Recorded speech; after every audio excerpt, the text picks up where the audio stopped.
What would you say if I told you that plants not only have feelings, but they can actually read your mind? Well, guess what, my friends? That's true. And what I find interesting about the research that was done in this is that the Royal Society refused to publish the results. For a good reason to them, or for the people who control everything, because they knew that research would lead to more research and would ultimately discover the fall of mankind. You see, the reason why these plants can read our mind, the reason why they have a sense and can perceive things is the same reason why fungi can do it and animals can do it. Because we all got what's called a eukaryotic cell. It's not a prokaryotic cell, that's bacteria, a single strand of DNA, cut it in half, boom, there you go, 2 of them. Plants, animals, fungi, we've got eukaryotic cells. We store the coherent sunlight energy in the nucleus of our cells. It's a biophoton, it's how cells communicate. It's one of our senses.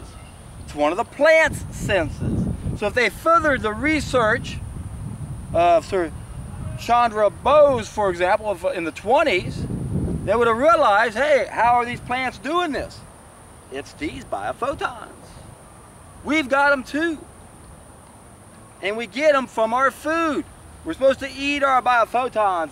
That's the fall of mankind, is when we stopped eating biophotons. Think about it. The fall of mankind happened when we stopped eating our biophotons. You see, Dr. Pop coined that word biophoton and discovered that organic food has 5 times the biophotons as conventional food, but when you cook it, 0. The fall of mankind. When we started consistently cooking our foods, we lost one of our senses. We stopped eating biophotons. We don't have that sense anymore. The same sense that plants have, and know if you're going to harm them or not. Now, what are you going to do with knowledge like that? Are you going to believe it? A lot of people won't, but you know what? They're still going to use it because they want to defend their meat eating. And they'll use it against ethical vegans, and it might work for them, but otherwise it's a straw man for the rest of us. Because that's not the #1 reason why I eat plants. It's a benefit to the animals that I don't eat them, but it's a main benefit to me because I'm not designed to eat meat, and nor is any other human. We're not designed to eat flesh foods. And that's mainly because our intestines are too long. Meat is only designed for animals that have short intestines. The meat putrefies. It creates a dark side to our behavior, or is a contributing factor to the dark side of our behavior. That serpent, the burial ground of dead animals in our intestines, the serpent that Victor Hugo called, and then the lack of these biophotons that I coined hypoheliosis, an abnormally low biophoton level.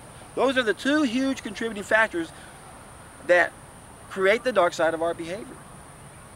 And then it's this collective dark side of our behavior, or the worst of us, you might say, the sickest of us, that is now keeping us where we are. They're the ones that made sure that Chandra Bose's research never saw the light of day. This should be common knowledge. We should know this. And then how does it affect what we eat? It just confirms that we only want to eat the foods that we're meant to eat, that want us to eat it. And those are fruits. Now how about the greens and the lettuces? Well, had we never started cooking our food, we would know exactly how to handle that. And I guarantee you we would never be chopping off heads and eating the whole plant if we ever ate any type of green. If we did, I'm sure we'd just peel out the outer layers, and that probably somehow might have been beneficial for it. The plant got bigger, who knows? Maybe there's a symbiotic relationship we're supposed to work with in that way, and I have no idea. Just pulling veins out of my butt right now. But no, seriously, this has been an issue that we think about all the time. If plants have feelings, do you want to eat a head of kale or a head of lettuce? And what people say they do, and I've heard a lot of people do this, is they is if you grow your own food, you just take out the outer layers. You let the plant keep growing. If you got a lot of plants, you should be able to harvest plenty of food that way. The key here is we're not living the right way. We don't have food growing everywhere. If it was growing everywhere, it'd be a piece of cake to just grab a couple leaves if that was something that we would be doing. Remember, a raw vegan diet is our ideal diet in an ideal world. We don't live in an ideal world anymore. We've damaged ourselves and society and the environment. Now we have another group of needs. Now it's not so easy to live the way we're supposed to.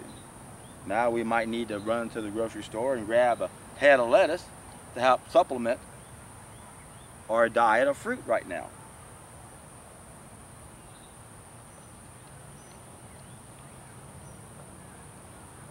You really need to stop and think for a moment.